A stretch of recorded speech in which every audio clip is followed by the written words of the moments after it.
अस्सलाम वालेकुम दोस्तों। आज एक बहुत ही बड़ी ब्रेकिंग न्यूज़ ये चली है कि retired lieutenant general Javed Iqbal को आर्मी एक्ट के तहत सज़ाए मौत दे दी गई है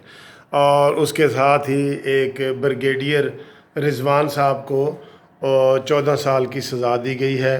और साथ ही तीसरे एक सिविलियन को भी सज़ाए मौत दी गई है। दोस्तों, ये आर्मी की हमारी जो डिसिप्लिन है उसके हवाले से एक बहुत बड़ी ख़बर है। और वैसे भी देखा जाए तो पाकिस्तान की तारीख़ में आज तक किसी जर्नल को सज़ा नहीं हुई। और अक्सर हम लोग अपनी तकरीरों में कह रहे होते हैं कि सियासतदान तो फांसी भी चढ़ गए हैं और उनको सज़ाएं भी दी जाती हैं, लेकिन आर्मी और जो जजेस वगैरह होते हैं उनको हमेशा कोई सज़ा नहीं दी जाती। तो आज मेरे ख्याल है एक ये तारीख़ी लम्हा है जिसमें एक जर्नल को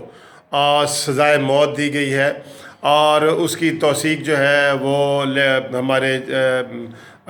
कमर जावेद बाजवा साहब ने भी कर दी है, उनकी सज़ाओं की तौसीक कर दी है। तो ये एक बहुत बड़ा इक़दाम है और इससे ये वो लोग खामोश हो जाएंगे जो ये कहते हैं कि आर्मी में कोई एहतसाब नहीं होता या आर्मी में एहतसाब नाम की कोई चीज़ नहीं है और एहतसाब सिर्फ़ और सिर्फ सियासतदानों का होता है। मैं ये समझता हूँ कि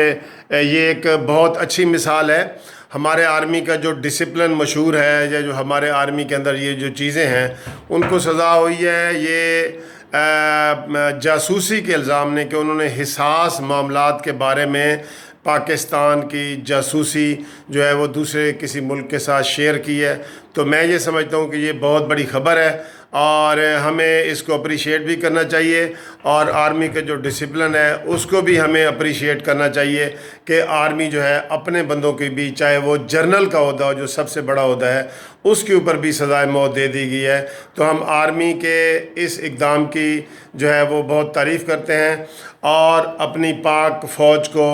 हमेशा ये कहते हैं कि वो डिसिप्लिन के अंदर रहती है और इसीलिए वो पाकिस्तान की जो फ़ौज है वो दुनिया की चंद बड़ी फ़ौजों में है कि उसके अंदर इतना बड़ा डिसिप्लिन है कि आज एक जर्नल को भी सज़ाए मौत दी गई है। तो हम अपनी पाक फ़ौज को सलाम पेश करते हैं और पाक फ़ौज ज़िंदाबाद, पाकिस्तान ज़िंदाबाद।